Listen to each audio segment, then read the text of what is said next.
හයි ඔයගලන්ට කොහමද? අද මම යන්නේ මගේ මැයි මාසෙට පොත අරගෙන ඉන්න. මගේ YouTube එක බලනවා නම් ඔයගලන් දන්නවා ඇති මම කුරුද්දක් විදියට මේ අවුරුද්දේ ජනවාරි මාසයේ ඉඳලා දිගටම හැම මාසෙටම එක පොතක් වෙන්න පර්චේස් කරා. ඉතින් මම අද යන්නේ මගේ මැයි මාසෙට පොත අරගෙන ඉන්න.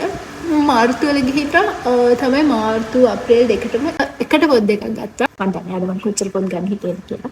අද මට හිතුවේ මම සේනකට යන්න. දැන් මම යන්නේ බ්ලෂර් ඇප්ලයි කරන්න. මම බ්ලෂර් කරන්න හිතුවේ මෙන්න මේ ලිප්ස්ටික් එක වෙනවා.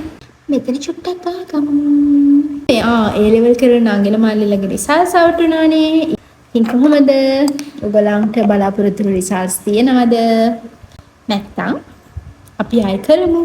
එහෙමත් නැත්නම් ඔයගලන්ගේ ලයිෆ් එකේ එක chapter එකක් ඉවරුණා කියන හිතාගෙන තවත් chapter එකක් වලතින් ලස්සනට පටන් ගමු. මේ මැස්සත් එක්ක බය කරන්න. මේ වෙලාවේ ෆේලියර් එකක ඉන්නවා නම් හිතන්න එපා. ඔයගේ ලයිෆ් එකම අවුල් ගියා දේවල් අනිවාර්යෙන්ම ඔයාට ගොඩ යන්න පුළුවන්. ඒ ලෙවල් හොඳට කරගෙන යුනිවර්සිටිස් වලට සිලෙක්ට් වෙච්ච නංගින මල්ලිලටත් හැමෝටම විශ් කරනවා. ඔයගොල්ලෝ මාර ලොකු දෙයක් කරලා තියෙන්නේ.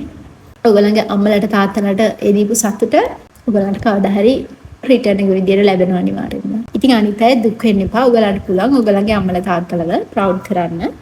ඔයගලන්ගේ දේවල් කරලා ඔයගලන්ගේ පාත් එක හොයාගෙන. මේක මම ඩිරෙක්ට් ඇප්ලයි කරන්නේ නැතුව මෙතන ඇප්ලයි කරේ. එතකොට අර වැඩි වෙන්නේ නැහැ ඒ නිසා.